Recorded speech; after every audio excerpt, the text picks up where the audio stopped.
السلام علیکم، راہ نیوز کے ساتھ میں ہوں حارث عالم۔ نظر ڈالتے ہیں ہیڈ لائنز پر۔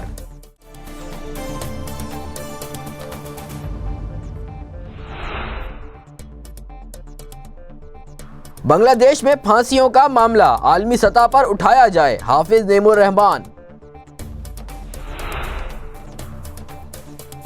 عراق میں انسانی حقوق کی پامالیوں پر تحقیقات کا مطالبہ۔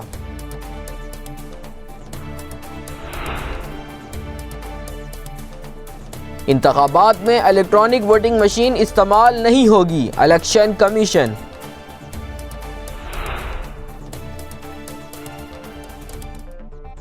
آدھا افغانستان دہشت گردوں کی محفوظ پناہ گاہ بنا ہوا ہے، ٹی ٹی پی اور فضل اللہ تخریب کاریوں میں ملوث ہیں، پاکستان۔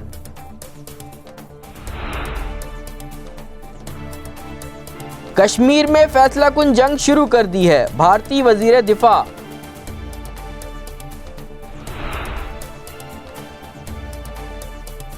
روہنگیا مہاجرین کی واپسی کا معاہدہ طے پا گیا۔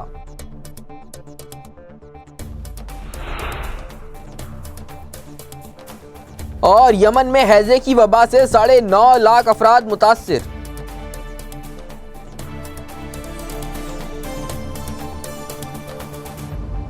یہ تھی ہیڈ لائنز، اور اب چلتے ہیں خبروں کی تفصیل کی طرف۔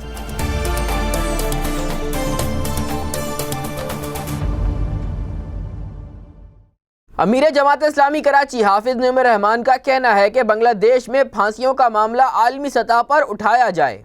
امیر جماعت اسلامی کراچی حافظ نعیم الرحمان نے بنگلہ دیش میں بھارتی نواز حسینہ واجد حکومت کی طرف سے جماعت اسلامی کے مزید 6 قائدین کو پھانسی کی سزا سنانے پر انتہائی افسوس اور دکھ کا اظہار کرتے ہوئے اس کی مذمت کی ہے، اور حکومت پاکستان سے مطالبہ کیا ہے کہ وہ فوری طور پر اس معاملے کو عالمی سطح پر اٹھائے، پھانسیوں کے عمل کو رکوانے کے لیے عالمی برادری سے تعاون کی اپیل کی جائے، اور پاکستان، بھارت اور بنگلہ دیش کے درمیان ہونے والے سہ فریقی معاہدے کو عالمی عدالت میں لے جایا جائے، جس میں فریقین نے 1971 کی جنگ اور سقوط ڈھاکہ کے واقعات پر کسی کو بھی سزا نہ دینے اور عام معافی کا اعلان کیا تھا۔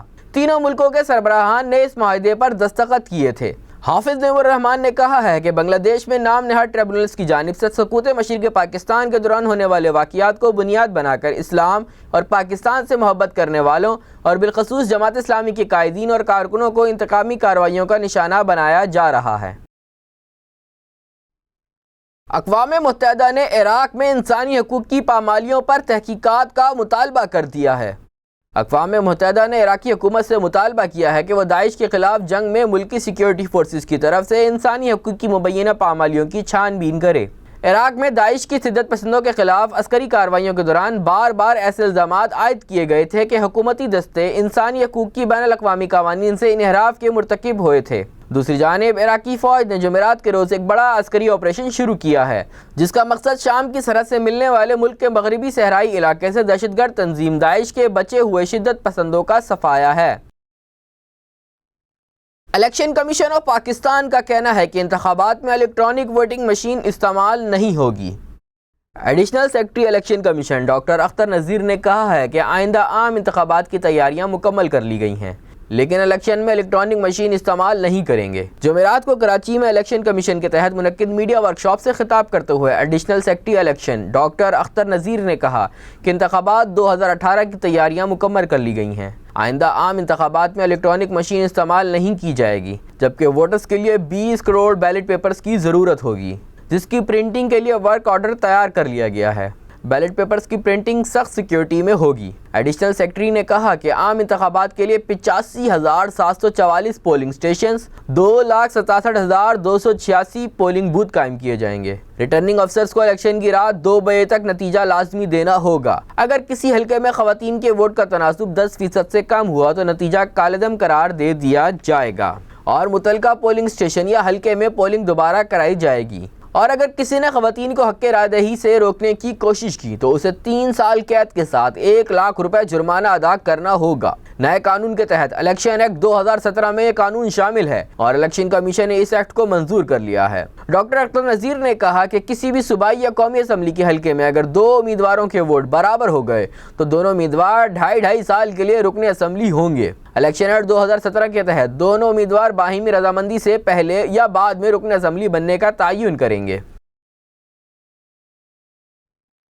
دفتر خارجہ کے ترجمان نے کہا ہے کہ آدھا افغانستان دہشت گردوں کی محفوظ پناہ گاہ بنا ہوا ہے۔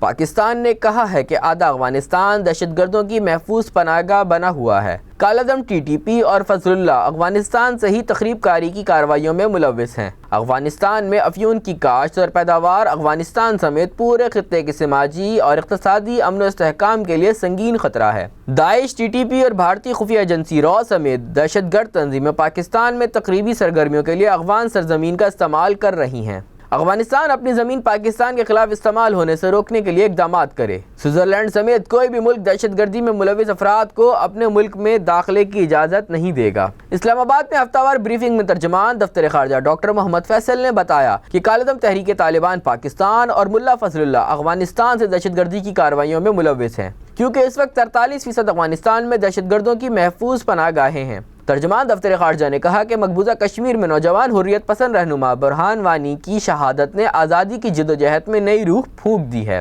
لیکن دوسری جانب بھارت بھی وادی میں انسانی حقوق کی سنگین خلاف ورزیاں کر رہا ہے۔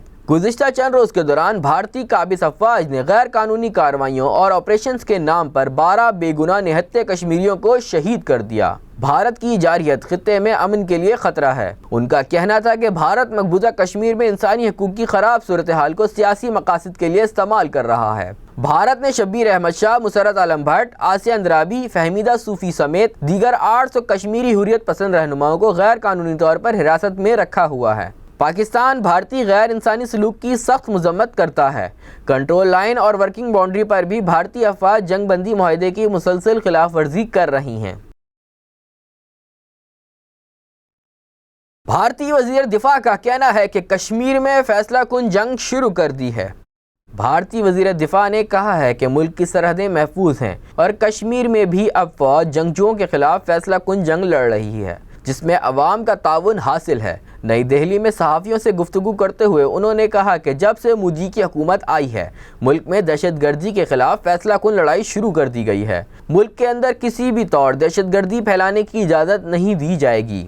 کشمیر کی صورتحال پر تبصرہ کرتے ہوئے مرکزی وزیر دفاع کا کہنا تھا کہ وہاں فوج کو عوامی تعاون حاصل ہے، جنگجوؤں کے خلاف کامیابیاں مل رہی ہیں۔ انہوں نے الزام عائد کیا کہ کشمیر میں ریکارڈ تعداد میں جنگجو مارے جا رہے ہیں، جن میں زیادہ تر تعداد غیر ملکیوں کی ہے، جو کہ دراندازی کر کے کشمیر میں پہنچ جاتے ہیں اور حالات کو خراب کرنے کی کوشش کرتے رہتے ہیں۔ روہنگیا مہاجرین کی واپسی کا معاہدہ طے پا گیا ہے۔ میانمار اور بنگلہ دیش نے روہنگیا مہاجرین کے حوالے سے ایک معاہدے پر دستخط کر دیے ہیں۔ اس معاہدے کے تحت اب روہنگیا مسلمان واپس اپنے وطن جا سکیں گے، جہاں ریاستی ظلم و ستم ان کا منتظر ہے۔ خبر رساں اداروں کے مطابق یہ معاہدہ جمعرات کے روز طے پایا ہے۔ دونوں ممالک کے مابین اس معاملے پر گزشتہ کئی ہفتوں سے مذاکرات جاری تھے۔ میانمار کی رہنما آنگ سان سو چی اور بنگلہ دیش کے وزیر خارجہ AH محمود علی کے مابین میانمار کے دارالحکومت میں ہونے والی ملاقات کے بعد روہنگیا مہاجرین کی وطن واپسی کے حوالے سے ایک معاہدے پر دستخط کر دیے گئے۔ معاہدہ طے پانے کے بعد بنگلہ دیشی وزیر خارجہ نے صحافیوں سے مختصر گفتگو کرتے ہوئے کہا کہ یہ پہلا قدم ہے۔ میانمار روہنگیا افراد کو واپس قبول کرے گا۔ اب ہمیں کام شروع کرنا ہوگا۔ تاہم ابھی تک اس معاہدے کی تفصیلات سامنے نہیں آئی ہیں اور یہ بھی واضح نہیں ہے کہ روہنگیا افراد کی وطن واپسی کا سلسلہ کب شروع ہوگا اور میانمار کتنے روہنگیا افراد کو قبول کرے گا۔ اس معاہدے کے بعد روہنگیا مسلمانوں میں خوف و پریشانی بڑھ گئی ہے۔ ان کا خیال ہے کہ دونوں ممالک انہیں آبائی وطن واپس نہیں بھیج رہے بلکہ جہنم میں دھکیل رہے ہیں۔ اس سال اگست سے اب تک 6,20,000 سے زائد روہنگیا افراد میانمار کی شور زدہ ریاست راکھین سے ہجرت کر کے بنگلہ دیش پہنچے تھے۔ لاکھوں روہنگیا افراد کی ہجرت کے باعث پیدا ہونے والے اس بحران کے بعد عالمی سطح پر رد عمل بھی سامنے آیا۔ رواں ہفتے امریکی حکومت نے بھی روہنگیا افراد کے ساتھ ہونے والے سلوک کو نسل کشی قرار دیا۔ یمن میں ہیضے سے 9.5 لاکھ افراد متاثر ہو گئے ہیں۔ عالمی ادارہ صحت کی جانب سے جاری رپورٹ میں بتایا گیا ہے کہ یمن میں ہیضے کی وبا پر کئی ماہ گزرنے کے باوجود بھی قابو نہیں پایا جا سکا۔ عالمی ادارے کے مطابق 27 اپریل سے لے کر اب تک یمن میں 9,40,000 افراد ہیضے کی وبا سے ہلاک یا بیمار ہو چکے ہیں۔ مرکز اطلاعات فلسطین کے مطابق عالمی ادارہ صحت کی طرف سے جاری کی گئی رپورٹ میں بتایا گیا ہے کہ 22 اضلاع میں 2,208 افراد ہیضے کے نتیجے میں لقمہ اجل بن چکے ہیں۔ یمن کے ہیضے سے متاثرہ علاقوں میں الحدیدہ سب سے آگے ہے۔ جہاں ہیضے سے 1,36,000 افراد متاثر ہوئے، جبکہ شمال مغربی صوبے حجہ میں 416 افراد لقمہ اجل بن چکے ہیں۔ راہ نیوز سے فی الوقت اتنا ہی۔ مزید خبروں اور اپڈیٹس کے لیے دیکھتے رہیے راہ نیوز۔ اللہ حافظ۔